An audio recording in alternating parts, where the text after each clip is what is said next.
Hoje a gente vai mergulhar na estrutura de pensamento de um comunicador que propõe uma virada de chave bem radical, Márcio Bringuente.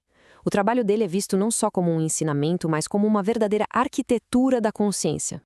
Para começar, tudo parte de uma pergunta que vai na contramão do pensamento religioso tradicional. E se o nosso foco em mudar o que a gente faz estiver, na verdade, nos distraindo da questão principal? E se o verdadeiro problema não for o comportamento?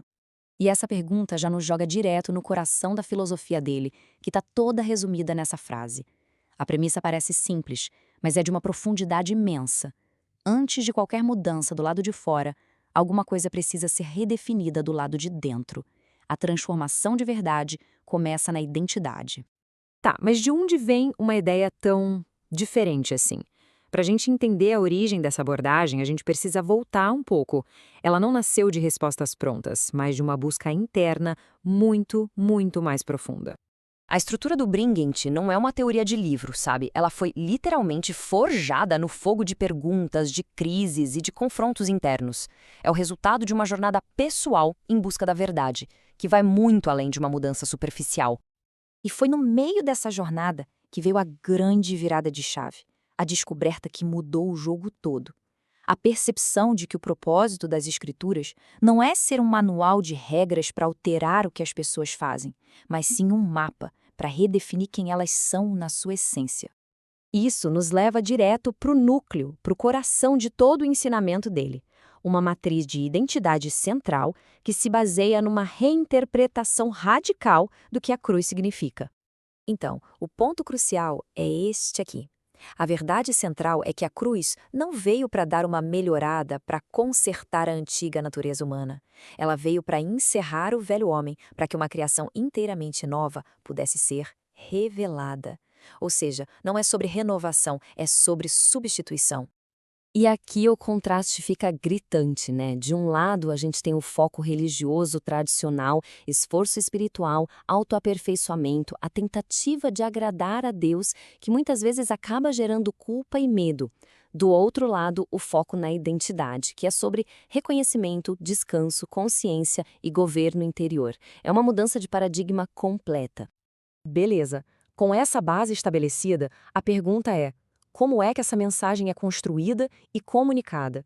A estrutura do Bringent se apoia em três grandes pilares que dão forma a todo o conteúdo. E esses três pilares, à primeira vista, parecem vir de mundos diferentes. Olha só, uma teologia bem específica, o uso da ciência como metáfora e uma abordagem de comunicação muito intencional.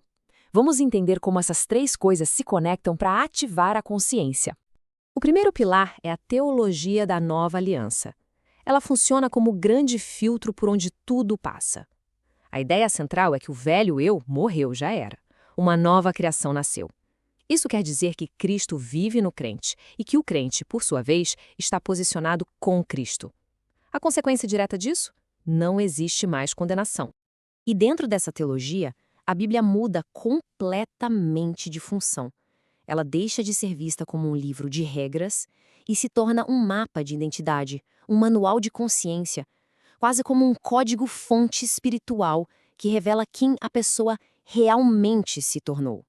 Agora, o segundo pilar, esse é fascinante. Ele traz a ciência para a conversa, mas de um jeito muito inesperado, como metáfora. Conceitos da neurociência e da física quântica não são usados para substituir verdades espirituais, de jeito nenhum. Eles são usados para ilustrar, para dar uma linguagem moderna a princípios que são eternos. E olha que legal como funciona.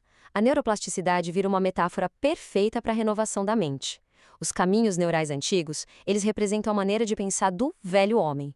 O efeito do observador quântico é uma forma de ilustrar o princípio da fé. É um jeito de tornar o abstrato tangível. E chegamos ao terceiro pilar, a comunicação. E não é qualquer tipo de comunicação. É um estilo inspirado em técnicas que buscam uma conversa mais profunda com a mente, projetado para contornar as nossas resistências internas e falar direto com o subconsciente, que é onde as crenças mais profundas moram. O objetivo aqui não é só informar, é transformar. A meta é que a mensagem seja sentida antes mesmo de ser totalmente compreendida pela lógica. Isso cria uma pausa interna, sabe? E leva a uma introspecção natural, sem ninguém precisar forçar nada. Certo, a teoria é muito interessante, mas e na prática? Como tudo isso se aplica? Vamos ver agora como funciona o caminho da transformação dentro desse modelo, que na verdade é um caminho de reconhecimento. A metáfora principal para explicar o processo é a de uma atualização de software para a mente. Nesse modelo, a crença é o sistema operacional que roda a nossa vida inteira. Se o sistema está desatualizado, cheio de falhas, os resultados também serão falhos. Esse processo de atualização segue 3 passos bem claros. Primeiro, identificar o vírus, ou seja, reconhecer aquelas crenças limitantes, como a culpa e o esforço. Segundo, executar a verdade, que é como instalar ativamente a nova identidade em Cristo. E terceiro, operar a partir do novo sistema, que é viver a vida a partir de um lugar de descanso e de governo interior. E assim, a gente vai chegando à conclusão de tudo isso. O trabalho do BrainGate não se apresenta como um novo conjunto de regras, mas sim como um convite para um nível mais elevado de consciência e de maturidade espiritual. E essa citação dele resume perfeitamente a missão. O objetivo não é entretenimento, é alinhamento. Não é dar respostas prontas, mas ensinar as pessoas a pensarem por si mesmas, à luz da verdade, com clareza e com responsabilidade. Portanto, o foco final não é criar seguidores que dependem dele. É exatamente o contrário. É guiar as pessoas na direção da sua própria consciência, da sua liberdade e da sua clareza. É a grande diferença entre um líder que acumula pessoas e um guia que as emancipa. E a gente termina com essa pergunta que encapsula a mensagem inteira e fica ecoando na mente. Uma questão para a gente refletir. Quem uma pessoa se torna quando ela para de tentar mudar e começa a reconhecer quem ela já é?